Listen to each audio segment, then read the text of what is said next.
Seu comércio, Pinturas Ricaelis. Pensando em abrir uma empresa e assessoria contábil? Contabilidade Ricaelis. Grupo Ricaelis. Credibilidade, segurança e inovação. Grupo Ricaelis. Pensando em você. Atenção para a dica da Associação Comercial de Itajubá para lojistas e prestadores de serviços. Proteja sua empresa da inadimplência. SPC, Serviço de Proteção ao Crédito, é na ACA, um dos mais completos bancos de dados do país. E mais, a consulta é integrada com a Serasa, SPC Brasil e ACA. Parceria a serviço da sua qualidade financeira. Mais informações pelo telefone 3622-1020 ou pessoalmente na ACA. Falou SPC e Serasa em Itajubá, é na Associação Comercial. O restaurante do Hotel Coroados está de portas abertas com o melhor da gastronomia mineira para receber você. Aberto de segunda a sexta-feira, das 6 da tarde às 10 da noite. Aos sábados, almoço das 11 da manhã às 2:30 da tarde. Venha experimentar. Pratos à la carte, bebidas variadas e um atendimento especial. Mais informações pelo telefone 3622-1977. Hotel Coroados, a sua melhor escolha.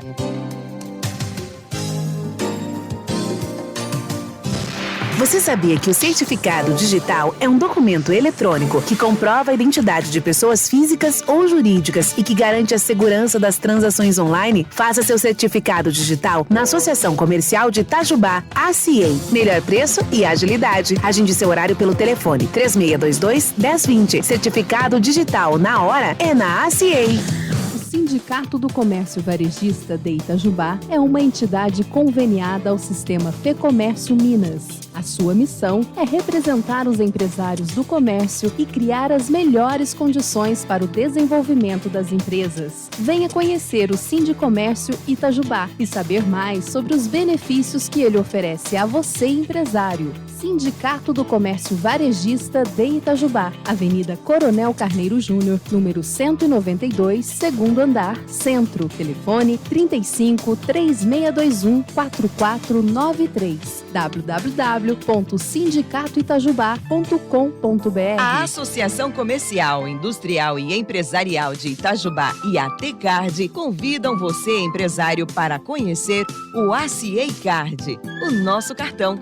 São mais de 200 estabelecimentos de Itajubá e região que aceitam essa opção de pagamento e mais de 20 mil usuários. ACA Card e ACA Alimentação. Ganha o empresário, ganha o consumidor e ganha o comércio do município. Quer saber mais sobre o cartão de compras que mais cresce em Itajubá? Agende uma visita. Informações pelo e-mail acacard@aca.com.br. Você sabia que a Associação Comercial de Itajubá é um posto de atendimento do BDMG e que as mulheres empreendedoras agora contam com uma linha de crédito exclusiva e com taxas especiais? São até R$700 mil para essas micro e pequenas empresas comandadas por mulheres. Mas não é só isso. O BDMG tem crédito que cabe no seu bolso e pode fazer sua empresa crescer ainda mais. Taxas menores que as praticadas no mercado. Procure a ACA e faça uma simulação na hora. Mais informações 35-3622-1020. ACA e BDMG, ajudando sua empresa a crescer.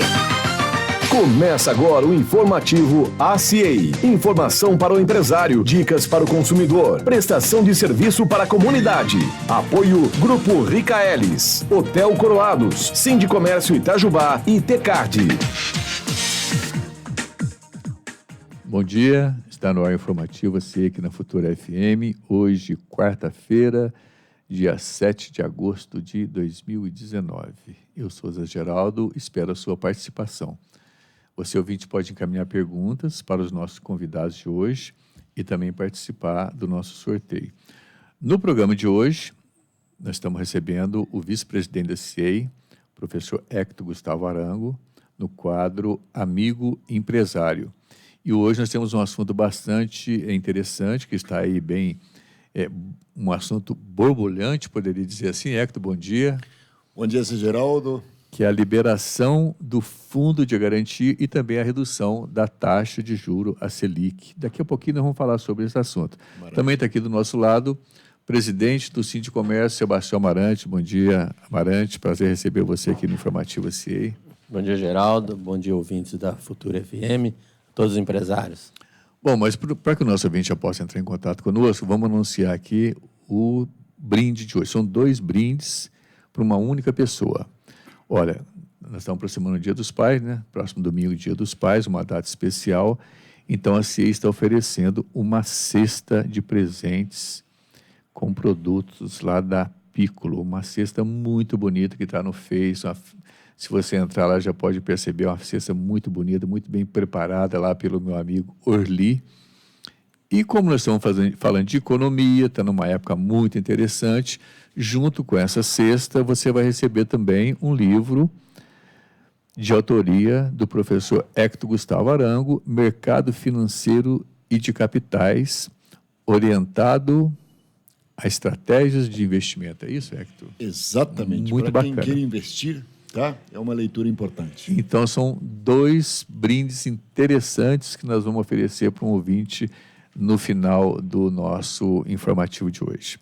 Amarante, antes de a gente conversar com o Hector, vamos deixar aqui algumas informações em relação ao Sindicato do Comércio, né?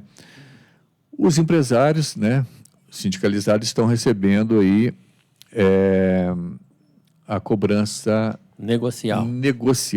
Vamos explicar para os nossos ouvintes o que é essa cobrança negocial, para a pessoa, quando receber, já está sabendo, não tem aquela dúvida, isso aqui é pago, não pago, de onde que veio isso aqui, para deixar bem claro para quem tem... Já estão recebendo os boletos já desde a semana retrasada, não é isso? Isso mesmo. Geraldo, o que podemos falar? Eu até tive em contato agora com o presidente do Sindiló de Belo Horizonte e estava conversando com ele. A sindical que todo empresário pagava no início do ano, teoricamente foi abolida, só que não está votada e não foi efetivada essa abolição dessa contribuição. Mas como foi divulgada, então os empresários realmente deixou de pagar. E os sindicatos, não só o de Itajubá, optou pela contribuição negocial, porque é feita dentro da cidade, né, com assembleia, foi feita assembleia, convidado todos os empresários, compareceram muitos lá, foi feita a ata, votar. Então, nós instituímos essa contribuição negocial substituindo a sindical, que pode até voltar ainda. Só que o empresário tem que levar em consideração que o sindicato está lutando pelos seus direitos, né? Fazendo a sua negociação de salário, né? E muitos empresários, às vezes, eles criticam assim, mas não saiu a negociação, quando vai ser, tá? Então, nós temos que levar em conta que nós não podemos, assim, de primeira mão já fechar uma negociação, porque senão dá um tiro no pé. E para lembrar o empresário, é que essa contribuição negocial nossa foi a menor que dos sindicatos. E o salário do funcionário, que vai beneficiar ao empresário, também foi o menor da região. Então, se nós levarmos em consideração, por exemplo, Varginha, o salário é R$ 1.066. Itajubá, R$ 1.054. Então, o que acontece? Nós temos aí R$ 12 de diferença de um salário para o outro. Então, o empresário de Itajubá está com um salário abaixo de R$ 12. E a nossa contribuição negocial é R$ 125, mais R$ 1 para cada funcionário. Sendo que, se ele tivesse pagando um salário de R$ 1.066, ele iria para mais de R$ 120 por ano a mais no salário dos empregados. Sem contar o quê? Que essa contribuição negocial nossa foi colocado o valor mínimo mais R$ 1 por funcionário. Sendo que a de Pouso Alegre colocou R$ 10 por funcionário. Então, veja, 10 vezes mais do que a nossa. Então, se vocês, o empresário de Pouso Alegre deve estar gritando, por que Itajubá pôs R$ 1 por funcionário e nós 10, o sindicato? Então, deixar bem claro isso para o empresário, que foi uma negociação bem pensada para que ele possa contribuir com o sindicato, para que ele possa continuar representando durante todo o ano. E você citou esse exemplo de Pouso Alegre e Itajubá. Existem situações que tem empresa aqui com filial lá em Pouso Alegre e o contrário também, com matriz lá e filial aqui. Isso. A empresa de lá paga uma taxa superior à empresa aqui de Itajubá. Daqui. E vale ressaltar também, né, o Amarante, informar isso, é importante que o empresário tome consciência de contribuir com o sindicato para que tenha um sindicato estruturado que possa representá-lo, mesmo porque sem o sindicato, isso que acontecia há 10 anos atrás, antes de ter o sindicato em Itajubá, a negociação era feita em Belo Horizonte, de acordo com a realidade de lá, e o empresário daqui tinha que segui-la, né? Agora, o sindicato está aqui justamente para representar o empresário daqui e negociar de acordo com a realidade daqui. E a contribuição é muito pequena, como você está comentando. Muito pequena. Se for fazer uma análise aí, o empresário itajubense está levando muita vantagem. Sim. E se fosse deixado para que a FEComércio, né, como muitos empresários falam assim, por que vocês não deixam a FEComércio fechar, então, se há essa negociação difícil com o sindicato dos empregados? É porque vai ser prejudicial para o empresário. Claro. Que a FEComércio também colocou R$10 por funcionário. Agora, você imagina uma empresa que tenha 50, 60, 100 funcionários, então, olha a diferença. A diferença. Né? Só do salário já foi uma diferença grande daqui de Pouso Alegre, mais essa negociação. Ok. Marante, está dado o recado, mas continua com a gente aí até no final do programa. Certinho, tô aqui. Bom? Vamos bater um papo junto aqui. Hector, vamos nós agora. Opa, vamos lá. Na segunda-feira, a Caixa Econômica Federal divulgou o calendário de saques de R$500 do Fundo de Garantia, né? Isso, para 2019. Na sua percepção como economista, qual que é a sua avaliação em relação a essa medida? Que impacto ela vai provocar na economia, se vai provocar impacto e para o consumidor? Veja bem, Geraldo, na verdade, houve primeiro uma espécie de um balão de ensaio por parte do governo em relação ao saque do Fundo de Garantia. Foi divulgado, então foi colocado primeiro na mídia que haveria a possibilidade justamente dos correntistas do FGTS retirarem os seus saldos. E houve, no início, um pouco de dúvida em relação a como seria essa retirada e qual que seria o valor. O valor também, né? No início, não sei se você lembra, foi veiculado, por exemplo, um valor que, de certa maneira, 35%, né, do saldo da conta do FGTS, parecia ser um valor importante, não é? Evidentemente que a intenção do governo é dar algum fôlego à economia em termos de injetar algum recurso que não estava disponível, esse recurso virar para o consumo e, dessa maneira, dinamizar o comércio, a indústria, os serviços e toda a atividade econômica de modo geral. É bem claro esse é o objetivo do governo. Por outro lado, também para as pessoas representa um alívio, tá? Uma possibilidade de renda extra que, sem dúvida, bem aplicada, é muito importante. Mas parece que depois o próprio governo, analisando, não é, a como seria feito isso e melhor os valores e principalmente a distribuição dos saldos das contas dos correntistas do FGTS, foram mudando um pouquinho até chegar a essa última ideia, não é, que vai ser colocada em prática, da retirada de um valor limitado a R$500 no ano de 2019, mas também está sendo colocada uma série de possibilidades em relação ao futuro de retirada de mais recursos.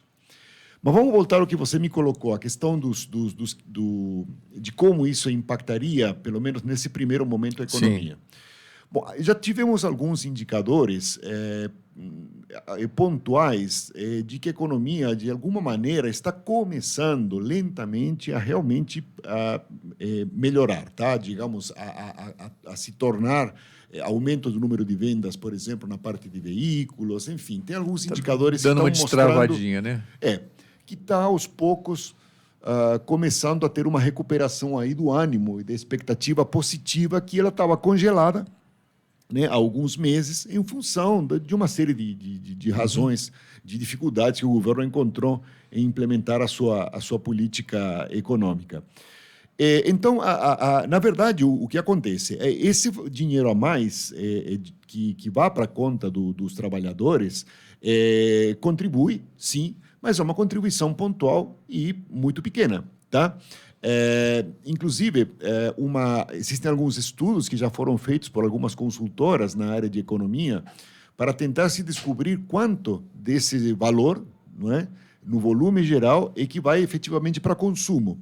Porque, na realidade, uma boa parte desses R$500, né, deve ir, inclusive, até por aconselhamento dos especialistas em finanças pessoais, para o pagamento de dívidas. Quer dizer, para você pagar o que você já consumiu, não é? Então, tem muitos... talvez não pagar aquelas contas que estão equacionadas dentro do orçamento do consumidor e que ele tem condição de pagar, mas principalmente aquelas que venceram e que criam uma situação de passivo, de endividamento, de restrição ao crédito. Claro. Então, é o exemplo, desculpe te interromper, é o exemplo tradicional da primeira parcela do fundo de garantia, do 13º. Do 13º. Que as pessoas utilizam geralmente para pagar. Normalmente o primeiro, né, o primeiro uso é esse, não é diretamente para o consumo. Então, talvez, né, quer dizer, talvez não, certamente uma parcela, aí que está a questão, quanto desse volume de recursos do FGTS que vai ser liberado, vai ser destinado pelo consumidor para resolver essa situação de endividamento e quanto que vai ser consumo novo. Agora, de qualquer maneira, né, mesmo que ele faça o pagamento de uma dívida que ele já tem, o simples resolução desse problema já cria novas condições de crédito, não é? Por parte o que ajuda também. Então, trata-se de uma medida que ela deve trazer, sim, um impacto positivo, porém, é um impacto que a gente tem que entender que em primeiro lugar, não é tão significativo assim como está se imaginando. E, número 2, é um impacto somente pontual. Tá? Na verdade, eu precisaria que essa situação ela se repetisse mais vezes e, talvez por isso, o governo tenha colocado a possibilidade de você fazer retiradas todos os anos, que vai ser uma outra forma também do trabalhador retirar ou trabalhar com seu fundo de garantia. Em 2020 vai acontecer isso, né? Sim. Vão ser duas modalidades de saque. Exatamente. Isso? Aliás, 2020, até nós comentamos isso ontem, né? 2020. Tomara que o ano seja tão bonito quanto como esse número, né? Essa numeração, 2020, né? O número promete. Como é que vai ser essa... É preciso que o trabalhador conheça essas duas modalidades a partir do ano que vem, né? Então, sim, inclusive tem uma tabela, né, para retirada e tem que ver como o trabalhador vai fazer a sua opção. Uma opção é a retirada no aniversário, né, passar a fazer uma opção de retirada no mês do aniversário do trabalhador, tá? Então, ele vai ter, dependendo do saldo, um percentual que, na verdade, ele diminui à medida que o saldo aumenta, para evitar, imagino, tá, que aqueles trabalhadores que têm um acúmulo maior em conta de fundo de garantia façam uma retirada muito grande.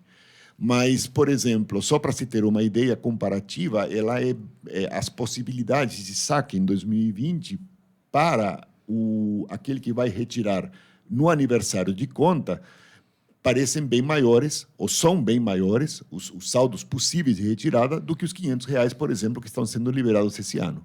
Tá? Se não me engano, vai até R$2.900, alguma coisa nessa ordem. Ou seja, multiplicaria quase que por 6 a injeção de valor de depósitos em fundo de garantia, em conta de fundo de garantia, para revitalizar a economia.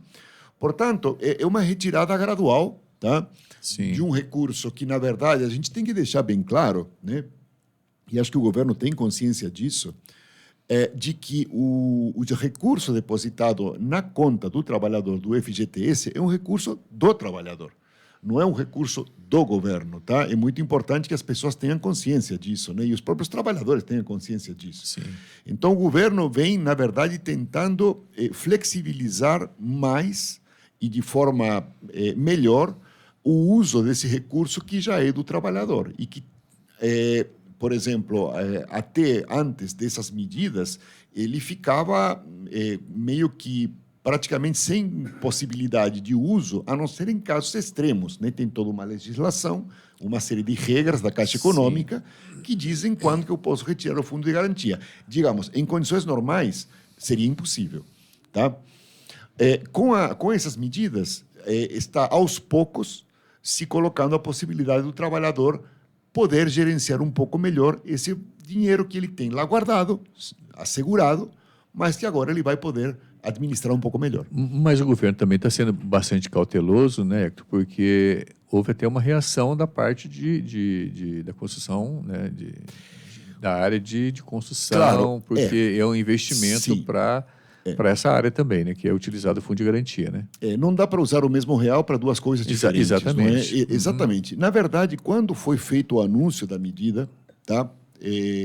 Eu, que tenho formação em economia, imediatamente me atentei para esse fator e falei, isso não vai dar certo. Tá? Não vai dar certo como? Não vai dar certo na medida em que inicialmente foi imaginado. Por exemplo, supõe, tá, que o governo quisesse dizer o seguinte, não, a partir de amanhã os trabalhadores podem retirar integralmente seu fundo de garantia. Tá?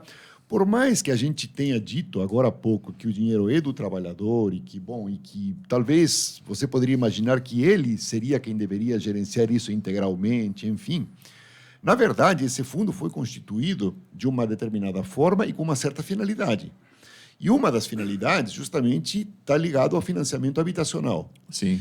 Então, se você, por exemplo, digamos assim, destina esses recursos desse fundo para consumo por parte dos trabalhadores, por mais correto que isso possa nos parecer, você está deixando de ter a possibilidade de um volume importante de recursos para serem destinados ao financiamento da construção civil. Tá? E isso não impacta somente a construção civil, como poderia parecer em primeiro momento. O problema é por causa da construção civil. Não, não é isso. É que é um problema para a economia como um todo, porque se a construção civil para, tá? Ela é uma dos setores da economia que tem mais capilaridade em relação a todos os demais setores. Sim. Você travando a construção civil, você trava praticamente a economia como um todo. E também trava muitos programas de natureza social ligados a, por exemplo, a oferecer habitação para pessoas de baixa renda e coisas desse tipo. Então, o problema é um pouco mais complicado do que possa parecer, digamos, à primeira vista. E, portanto, o governo realmente está sendo cauteloso e tem razão em ser, tá, nessa percepção de que ele deve dar mais liberdade para o trabalhador mexer no seu fundo. Agora, professor Hector, a outra medida que foi anunciada agora pelo governo, né, foi a redução de 0,5 ponto percentual da taxa básica, que é a Selic. Sim. Na sua opinião, qual que vai ser o impacto dessa redução na economia? A taxa Selic, o que é a taxa Selic? Vamos explicar o que é essa taxa Selic. É bom começar pelo explicar o que exatamente. É uma taxa de juros, tá?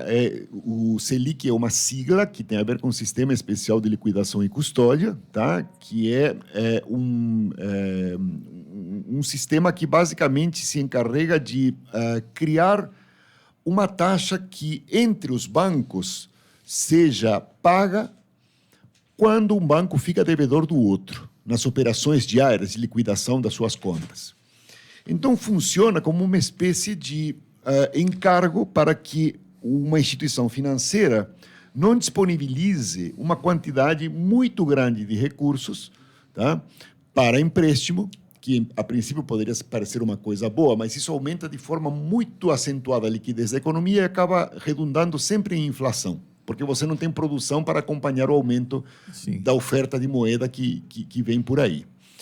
Então, essa taxa de juros, que é a taxa de juros básica, vamos dizer assim, da economia, e que o Banco Central usa para equalizar as operações entre os bancos, ela tem a finalidade de tornar o recurso disponível pelos bancos mais caro ou mais barato. E, portanto, mexe diretamente na liquidez ou na quantidade de dinheiro que pode ser colocado na economia. Quando a taxa cai, o que acontece? Os bancos ficam incentivados a colocar mais dinheiro porque estão pagando menos, tá? Caso eles fiquem numa situação, digamos, de desequilíbrio. Tá? Então, a medida imediata, o efeito imediato da diminuição da taxa Selic é, colocando em palavras bem simples, colocar mais dinheiro na praça. Os financiamentos também se beneficiam disso, só que disso. num segundo momento, né? É muito comum as pessoas perguntarem, mas a taxa Selic é 6% e a gente paga na loja uma taxa muito mais alta, é que são duas coisas diferentes. A taxa Selic é uma taxa básica, que está por trás do dinheiro que vai ser usado para financiamento. Por isso que é um valor diferente, tá? Digamos assim, daquele dinheiro que chega na ponta para o consumidor. Mas seja como for, tá? Como via Selic diminuindo, você vai ter mais dinheiro, teoricamente os bancos vão ter mais dinheiro para colocar. E, evidentemente, vão fazer isso, supostamente, uma taxa de juros mais baixa, tá? Do que a praticada atualmente, mas claro que não no nível da taxa Selic. Portanto, vai ter mais dinheiro pelo lado do crédito. A gente falou agora do FGTS, que seria um dinheiro na mão para o lado do consumo diretamente com dinheiro. E a ideia da Selic é colocar mais disponibilidade para que haja mais crédito, mais disponibilidade de crédito para o consumo. Mas a postura do investidor, ela pode mudar com essa redução?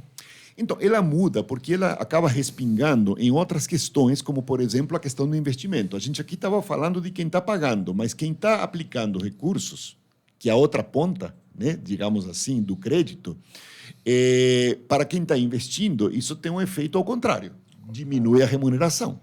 É bom para quem paga, porque paga menos, mas é ruim para o investidor. Recebe para o investidor, porque ele recebe menos. Então, nós já estamos acompanhando muita queixa, né, por parte dos investidores em relação às baixas remunerações de alguns investimentos de renda fixa, notadamente a caderneta de poupança, e a diminuição da Selic tem um efeito, impacto imediato sobre a remuneração da caderneta de poupança. Ela diminui ainda mais. Sim. Tá? Assim como, de modo geral, os juros, tá? Que são base da remuneração dos investidores. Então, o que acontece? Muda sim, porque os investidores agora que querem ter alguma rentabilidade um pouco melhor vão começar a ser obrigados a buscar outro tipo de investimento que não o investimento de renda fixa. Provavelmente fundos ligados a multivariados, ligados à renda variável ou a investimentos em renda variável, que pagam mais, sim, porém incorporam uma variável complicada, que é o risco. Tá? Quer dizer, você ganha mais, mas você não sabe exatamente quanto que você vai ganhar. Essa é uma mudança importante no cenário do investimento da taxa de juros. E você acha, Hector, que tem mais espaço para a Selic ser reduzida? Então, a previsão do mercado é que até o final do ano a gente tenha mais uma queda, sim, de mais meio ponto percentual, chegando a 5,5% ao ano. Essa taxa aproxima o Brasil a os valores do mundo mais, digamos assim, já equilibrado em termos monetários, não é? As taxas de juros, por exemplo, nos Estados Unidos estão hoje na ordem de 2,25 e está se discutindo também se sobe, se não sobe, tá? Na Europa, mais ou menos na mesma linha. E no Brasil, a gente está começando a chegar a padrões, digamos assim, de países que têm um sistema monetário já equilibrado. E, portanto, se trata-se de uma coisa, de certa forma, positiva. Tá? Agora, na verdade, o que permite que a taxa de juros diminua são condições estruturais do país. Por isso que, muitas vezes, as pessoas me perguntam, mas, Hector, veja bem, por que não pode pegar e colocar a taxa igual dos Estados Unidos no Brasil? Tá? Com isso, a gente teria mais investimento, etc. É porque, na verdade, ela está lastreada, né? Ou está atrelada à dívida pública, que é uma dívida pública, como nós sabemos, no nosso caso, muito grande. Tá? Então, não dá para você, de uma só vez, tá, ir diminuindo demais a taxa referencial, porque isso implicaria em, para deixar mais claro para o ouvinte, o Brasil ter uma dívida pública menor. Na medida em que o governo vai trabalhando essa questão e vai conseguindo equacionar a questão da dívida pública, vai tendo mais espaço para, no futuro, a gente convergir essa taxa de juros para valores menores. Bom, Hector, nós estamos chegando no final do nosso quadro, amigo empresário de hoje, mas para a gente fazer um resumo aqui para os nossos ouvintes, a queda da Selic, essa liberação do fundo de do garantia. FGTS, essas reformas que estão passando aí, que precisam ser aprovadas. Sim. Estamos, daqui a pouquinho, o tempo está passando muito rápido, vem a primeira parcela do 13º. Qual que é a sua perspectiva de fechamento de 2019? Bom, depende da referência. Tá? Sim. Se a gente comparar com o que a gente imaginava no início do ano, a gente pode ficar um pouquinho decepcionado. Talvez essa seja uma sensação que a gente sentiu ao longo do ano e ainda tem um pouquinho. Mas, digamos assim, a entrada do segundo semestre e uma série de notícias positivas no cenário brasileiro, embora que talvez não na medida que a gente gostaria, mas a gente não pode também dizer que o que está ocorrendo seja ruim, pelo menos no que diz respeito à condução da economia. Tá? Talvez não seja tão bom quanto a gente gostaria, porém, está se avançando, mesmo que lentamente. Então, isso anima. Isso anima porque, primeiro, permite rever um pouco o pensamento de que 2019 foi um ano, de certa forma, perdido em função das dificuldades que o governo encontrou no início da implementação da sua política econômica. Talvez dê para recuperar um pouquinho de 2019. E, na verdade, anima muito, como você falou, para o nosso 2020. Tá? Anima de uma forma até talvez mais consciente, mais racional do que a gente se animou no início de 2019. Então, a gente está mais maduro, tá? E as coisas estão avançando. Agora, lógico, tem muita coisa ainda para ser resolvida. Acabada a questão da reforma da Previdência, vem uma batalha que, na minha concepção, vai ser ainda mais dura, que é a reforma tributária. E ainda, Zé Geraldo, a gente está começando, infelizmente, a encontrar uma turbulência externa. Agora que a gente está mais ou menos se acertando, alguém pode falar, ué, mas está tudo bem, por que a Bolsa está caindo? Na verdade, e por que o dólar está subindo? Tá? E, na verdade, esses são sinais de um problema externo que tem a ver com os Estados Unidos e com a China e que o Brasil aí não tem participação nenhuma e a gente só nos cabe observar o que está ocorrendo e tentar se posicionar da melhor forma, mas a gente não tem controle realmente sobre esse problema. Ok. Bom, o Hector continua conosco aqui, a Marante também está conosco. Perfeito. Vou passar mais umas informações da CIEI. Olha, nós estamos agora, eu queria convidar você para participar de mais uma missão da Associação Comercial e do SEBRAE. Nós tivemos em junho na FISPAL, o Hector esteve lá conosco. Tivemos em julho... Na FISPAN. FIPAN, em julho, na FIPAN. A FIPAN. FIPAN.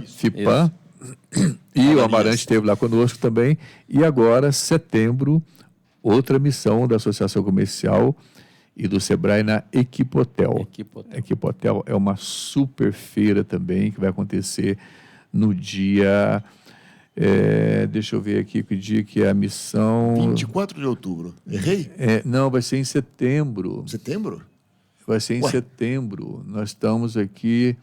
Olha, a 50ª edição de tradição, a Equipotel é um ambiente ideal para quem busca as melhores soluções de mercado para aprimorar a gestão de negócio e proporcionar a melhor experiência para o seu cliente. Então, mais informações em relação à missão da Equipotel na associação comercial com a Edna. Deixa eu abrir aqui o meu equipamento aqui. Se for setembro, estamos pertinho, né? Vai ser em setembro, olha, a missão vai acontecer no dia 12, agora eu peguei aqui bem, vai ser no dia 12 de setembro. Opa. Sinônimo de hospitalidade no Brasil e na América Latina. Praticamente daqui a um mês. Exatamente. Só que eu queria pedir para você que tiver interesse, você que é da área desse ramo, entrar em contato conosco o mais rápido possível, porque nas missões anteriores, algumas pessoas não conseguiram participar porque o ônibus tem 44 lugares, nós lotamos o ônibus realmente. E algumas pessoas ficaram sem participar. Então, as vagas são limitadas. Então, fica aqui o convite para você que tiver interesse, entrar em contato. Você de Itajubá e da região também. Entrar em contato com a Edna no telefone 3622-1020, é o telefone da Associação Comercial. Meu amigo Duarte, vamos ver quantas participações nós tivemos aqui para esse brinde especial do Dia dos Pais. Eu vou repetir o brinde aqui. Olha, é uma cesta oferecida pela Associação Comercial, preparada lá com muito capricho pelo meu amigo Orlira da Piccolo.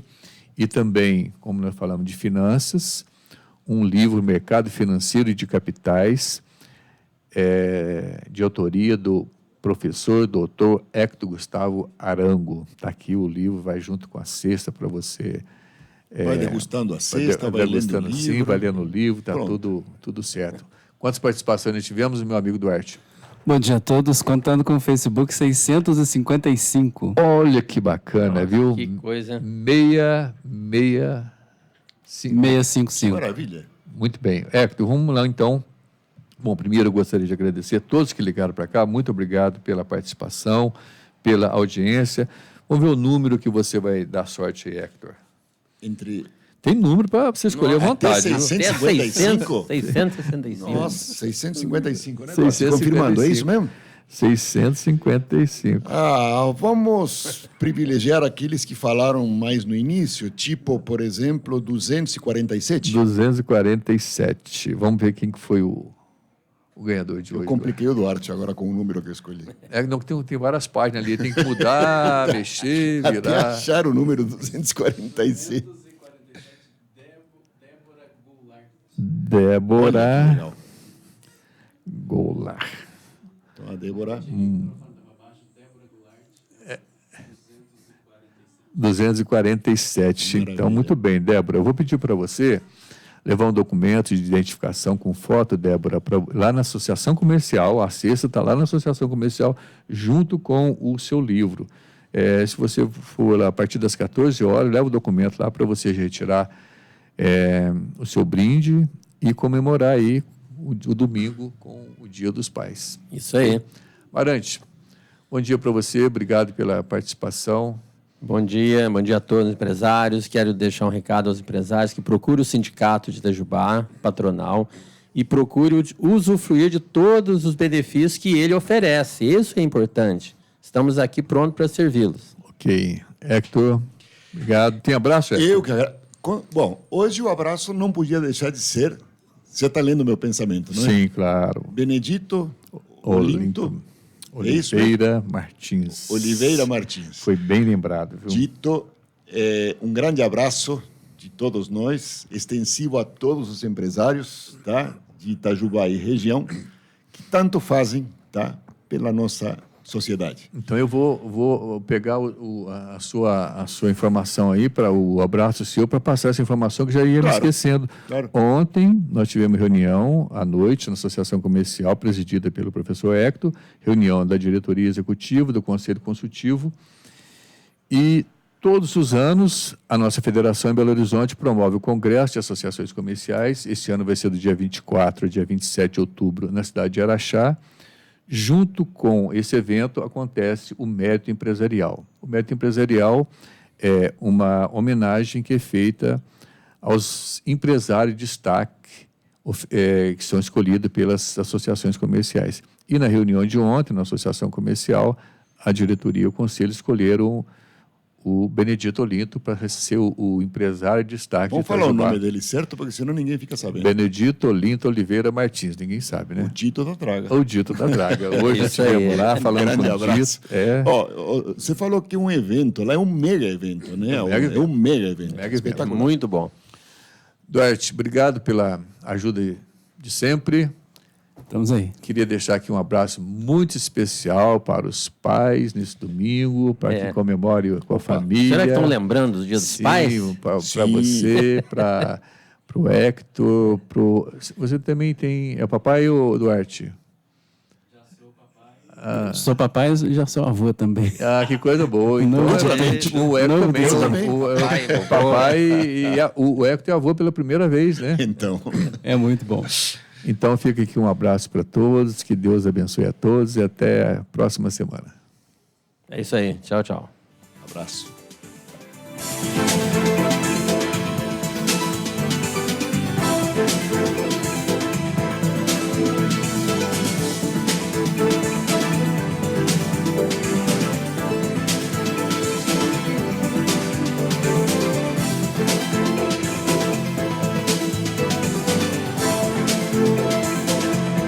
Você ouviu o informativo ACIEI, de volta na próxima quarta-feira, às 11 da manhã.